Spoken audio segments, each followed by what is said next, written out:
Hello friends, આજે આપણે માંગના નિયમ વિશે માહિતી મેળવવાના છીએ, બરોબર ને? માંગનો નિયમ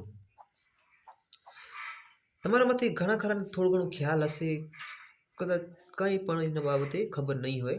આપણે આજે ડિટેલ્સથી સમજીએ, બરોબર ને? કોને કહીશું માંગનો નિયમ? સૌપ્રથમ તો માંગ આપણે કોને કહીશું? માંગ મનમાં એક સૌથી પહેલો પ્રશ્ન એવો જ ઉદ્ભવે કે માંગ આપણે કોને કહીશું? માંગ એટલે કે કોઈ પણ વસ્તુ હોય ને એની ખરીદવાની ઈચ્છા, શક્તિ અને તૈયારી. ત્રણ શબ્દો: ઈચ્છા, શક્તિ અને તૈયારી, બરોબર ને? તો શું છે ઈચ્છા, શક્તિ, તૈયારી? કે જ્યારે આપણને કોઈ વસ્તુ ખરીદવાની ઈચ્છા થતી હોય કે હા મને ખરીદવી છે એ વસ્તુ, ઈચ્છા થતી હોય, પછી આપણા કને શક્તિ ઇન ધ સેન્સ શું? શક્તિ એટલે કે નાણાં આપણા કને હોય, પૈસા હોય, આપણે કોઈ વસ્તુ ખરીદવી છે. ધારો કે મને કાર ખરીદવી છે, બરોબર ને? પરંતુ આપણે એ ખરીદવા માટે આપણા પાસે જો પૈસા ન હોય તો ઈચ્છા છે પણ શક્તિ નથી, તો તેને આપણે માંગ કહી ન શકીએ. તો માંગ આપણે કોને કહીશું? કે જ્યાં ઈચ્છા, શક્તિ અને તૈયારી ત્રણેય વસ્તુ ભેગી થતી હોય ને એને આપણે કહીશું માંગ. તો માંગનો નિયમ શું કહે છે? માંગનો નિયમ ચલો સમજીએ. માંગનો નિયમ એમ કહે છે કે જેમ જેમ વસ્તુની કિંમત ઘટે તેમ માંગ વિસ્તરે છે,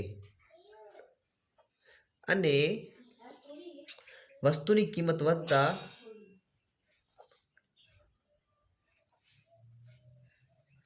માંગમાં શું થાય છે? શું થાય? સંકોચન થાય છે. ઓકે, ફરીથી સમજીએ કે જેમ જેમ વસ્તુની કિંમત ઘટે છે, ધારો કે અહીંયા એક વસ્તુ છે, બરોબર ને? આ છે વસ્તુ. હવે આની સપોઝ જો કિંમત ઘટે તો અહીંયા માંગ વિસ્તરણ પામવું, બરોબર? વિસ્તર પામશે, ઉપર જાય છે. જો વસ્તુની કિંમત વધે આ ઘટે તો માંગ શું થશે? નીચે આવશે. હવે આપણે ડાયરેક્ટલી તો અહીં ખબર નહીં પડે કે માંગનો નિયમ શું કહેવા માંગે છે. આપણે જરાક આકૃતિથી સમજીએ આપણે, બરોબર ને? ચલો આકૃતિથી સમજજો. ઓકે, એક્સ અક્ષ, વાય થઈ ગયો. કિંમત, માંગ, બરોબર ને? ધ્યાનથી સમજજો. હવે અહીંયા શું કહે છે? અહીંયા કિંમત 1 2 3 4 5, અહીંયા કિંમત વધે છે. અહીંયા જ્યારે કિંમત 1 હતી ત્યારે માંગ અહીંયા કને હતી, બરોબર ને? કિંમત વધતા માંગમાં ઘટાડો થયો તો અહીંયાથી નીચે આવી ગઈ. હજી કિંમત વધી તો માંગ હજી ઘટી ગઈ, અહીંયા કરતા આટલે પહોંચી ગઈ. મતલબ કે માંગનો જે ઢાળ છે એ કેવો છે? માંગનો ઢાળ હંમેશા યાદ રાખજો ઋણ હોય, બરોબર ને? માંગ રેખાનું જે ઢાળ છે ઓલવેઝ ઋણ હોય, બરોબર ને? આ શું છે? માંગ રેખા. આપણે એને ડિમાન્ડ, બરોબર, ડિમાન્ડ કર્વ બી કહી શકીએ છીએ. હવે અહીંયાથી આપણે શું સમજ પડે છે? તો એક પ્રશ્ન થાય કે વિસ્તરણ પામે છે ને ઘટે છે. તો આપણે તો અત્યાર સુધી એવું સમજ્યા હતા કે કિંમત ઘટે તો માંગ વધે, અને કિંમત ઘટે તો માંગ વધે ને કિંમત વધે તો માંગ ઘટે, એવું હતું. પણ આ વિસ્તરણ સંકોચન તો કંઈક નવું છે. તો આમ બધું સેમ જ કહેવાય શું કે વિસ્તરણ પામવું અને વધવું ઘટવું બધું સેમ જ કહેવાય? તો નહીં. હવે વિસ્તરણ પામવું એટલે શું અને વધવું એટલે શું, ને સંકોચન અને ઘટવું એ બંને વચ્ચે જરાક તમે ફરક સમજી લો. ચલો હવે પહેલા સમજો કે વિસ્તરણ શું છે. વિસ્તરણ એટલે શું? કે માંગ રેખાનો ખાલી ઢાળ જ વિસ્તરણ અને સંકોચનમાં માંગ રેખાનો ખાલી ઢાળ જ બદલાય છે. સપોઝ કે આ માંગ રેખાનું ઢાળ છે, બરોબર ને? આનું હવે જો એનું સંકોચન થાય તો માંગ રેખાનું ઢાળ કેવી થઈ જાય? હું તૂટક રેખા બનું છું. આનું સંકોચન થઈ ગયું, બરોબર? ઢાળ ચેન્જ થયું. ખાલી જો વિસ્તરણ થાય તો આમ થઈ ગયું.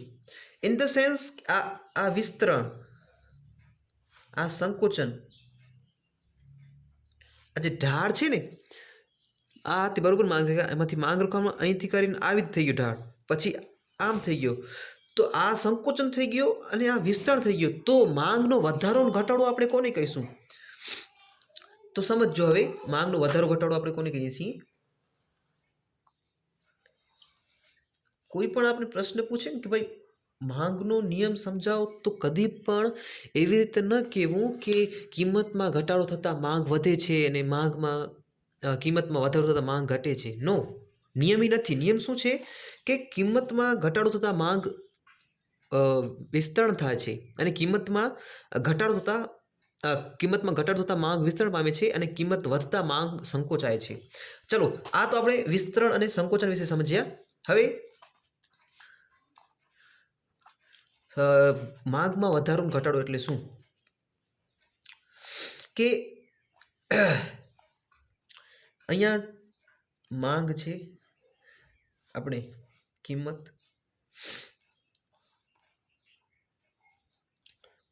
આ આપણી માંગ રેખા ડીડી આપણે દઈએ,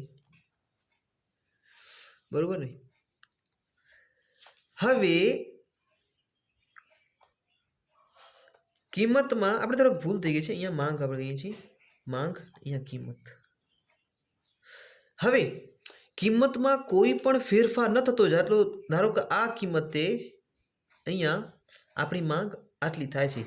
કિંમતમાં કોઈ પણ ફેરફાર ન થતો હોય છતાં પણ માંગમાં ફેરફાર થાય. ધારો કે કિંમત સ્થિર છે છતાં પણ કેટલીક વાર કોઈક વસ્તુની માંગ વધી જાય તો ત્યારે આખું સ્થાન ફેરબદલી થાય છે. માંગ રેખા સ્થાન બદલી કરતી હોય ને, આ સાઈડ ગઈ, બરોબર ને? તો આને આપણે કહીશું DD1.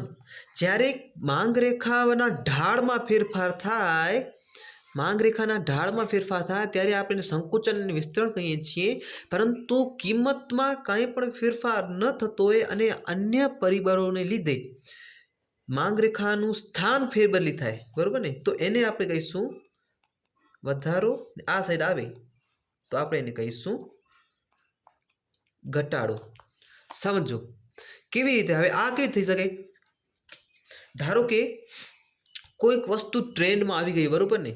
કોઈક વસ્તુ છે એ ટ્રેન્ડમાં આવી ગઈ તો નોર્મલી તો કિંમતમાં વધારો થાય, બરોબર? નોર્મલી કિંમતમાં વધારો થાય. ધારો કે અહીંયા કિંમત, અહીંયા શું માંગ, એ કિંમત.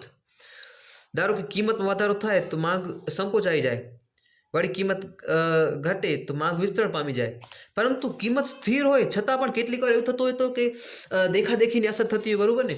તો આપણે કિંમત સ્થિર હોય છતાં પણ એની માંગ વધે છે. તો કિંમતમાં કોઈ પણ ફેરફાર ન થતા છતાં પણ માંગ જ્યારે વધી જાય ને, તો જે માંગ રેખા છે ને પોતાનું સ્થાન બદલે છે. તો એને આપણે કહીશું માંગમાં વધારો અને આ સાઈડ આવી જાય તો માંગમાં ઘટાડો.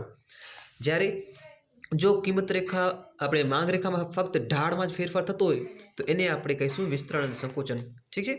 આટલી બાબત યાદ રાખજો. ઠીક છે? આપણે મળીએ હવે નેક્સ્ટ વિડીયોઝમાં. ચલો.